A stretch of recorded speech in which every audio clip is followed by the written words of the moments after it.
Assalamualaikum warahmatullahi wabarakatuh. Kami dari kelompok 5 akan mempresentasikan hasil diskusi kami yang berjudul Bahan Ajar Berbasis Video yang diampu oleh Bapak Taufik Muhtarom, Magister Pendidikan. Adapun kelompok kami ada saya sendiri, Afid Nuzila Zuharoh dengan NPM 19144600244. Irfan Nurrahman 19144600246. Isna Kurnia Ramadan 19144600250. Anissa Nur Antika 19144600252. Erika Ayu Sulestianingsih 19144600258. Nistuwaka Septianingrum 19144600261 dan Siti Nurul Hidayah 19144600269. Di sini saya akan menyampaikan pentingnya bahan ajar berbasis video. Pada saat ini, proses pembelajaran sudah harus mulai ada inovasi yang menarik. Proses pembelajaran tidak lagi terfokus pada satu guru yang hanya menggunakan metode ceramah untuk mengisi materi, karena mengakibatkan siswa mulai bosan di dalam kelas. Penggunaan media video bertujuan untuk meningkatkan gairah belajar siswa dan meningkatkan kemampuan konsentrasi siswa di dalam kelas. Penggunaan media video sendiri untuk menghemat waktu pembelajaran atau penjabaran materi seorang guru di dalam kelas agar bisa dipahami oleh siswa dan siswa menerimanya dengan mudah. Video pembelajaran merupakan salah satu media yang memiliki unsur audio atau suara dan visual gerak atau gambar bergerak. Sebagai media pembelajaran, video berperan sebagai pengantar informasi dari guru kepada siswa. Kemudahan penggunaan video atau mengulang video atau replay, ada cara menyajikan informasi secara terstruktur. Menjadikan video termasuk salah satu media yang dapat meningkatkan informasi secara terstruktur. Menjadikan video termasuk salah satu media yang dapat meningkatkan kemampuan siswa dalam memahami sebuah konsep. Jadi siswa lebih mudah memahami konsep pembelajaran ketika dia melihat video pembelajaran tersebut. Untuk selanjutnya akan dilanjutkan oleh Mas Irfan Nurrahman. Oke, melanjutkan tentang prosedur utama dalam menerapkan media video dalam kegiatan pembelajaran adalah siapkan media video yang akan ditonton peserta didik. Syaratnya, 1. Isi video yang ditampilkan harus yang berkaitan dengan tema atau topik pelajaran. Yang kedua, gambar-gambar yang ada di dalam video tidak memuat unsur pornografi, tindakan susila, tindakan yang menistakan ras, dan tindakan kekerasan. Ketiga, durasi setiap video tidak terlalu panjang, disarankan 3-5 menit saja. Kelebihan media pembelajaran berbasis video. Yang pertama, mampu menjelaskan keadaan nyata suatu proses, fenomena, atau kejadian. Yang kedua, mampu memperkaya penjelasan ketika diintegrasikan dengan media lain, seperti teks atau gambar. Yang ketiga, pengguna media berbasis video dapat melakukan pengulangan pada bagian-bagian tertentu untuk melihat gambaran yang lebih fokus lagi. Yang keempat, sangat membantu dalam proses pembelajaran atau dalam menyampaikan materi di dalam ranah perilaku ataupun psikomotorik. Yang kelima, media pembelajaran berbasis video ini tentunya lebih efektif dan sangat cepat dalam menyampaikan materi dibandingkan dengan media teks.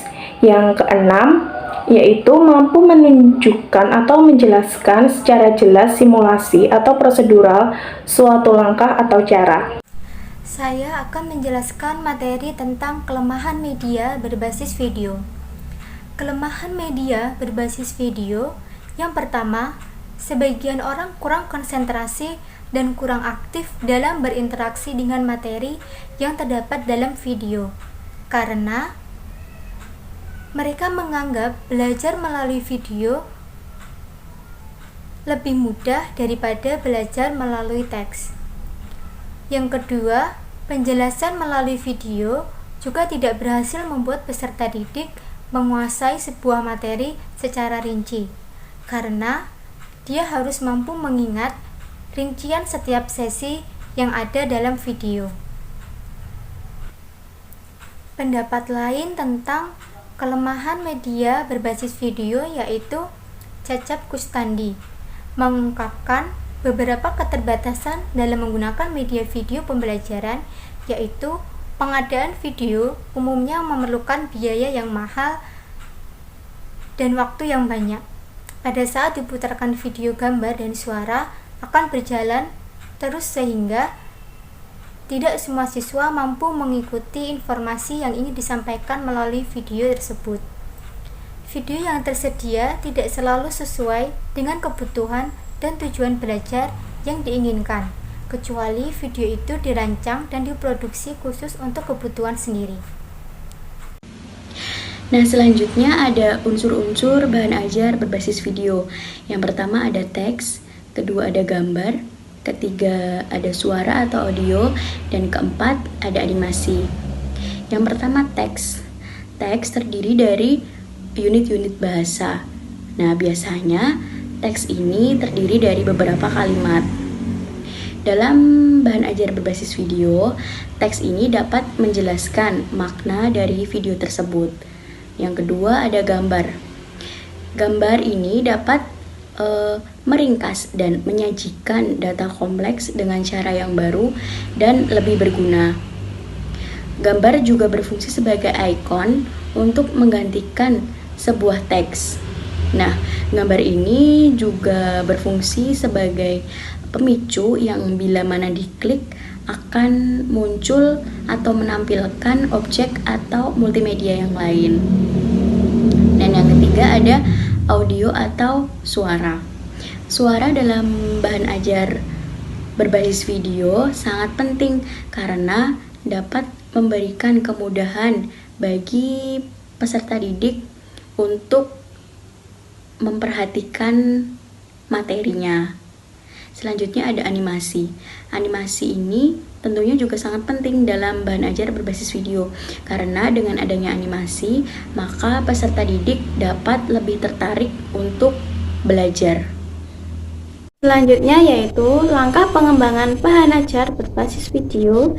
Langkah pengembangan bahan ajar berbasis video yaitu yang pertama, pemilihan materi, yang kedua, penulisan GBBM atau garis besar pengembang media, yang ketiga, review dan revisi GBBM, yang keempat, penulisan naskah video, yang kelima,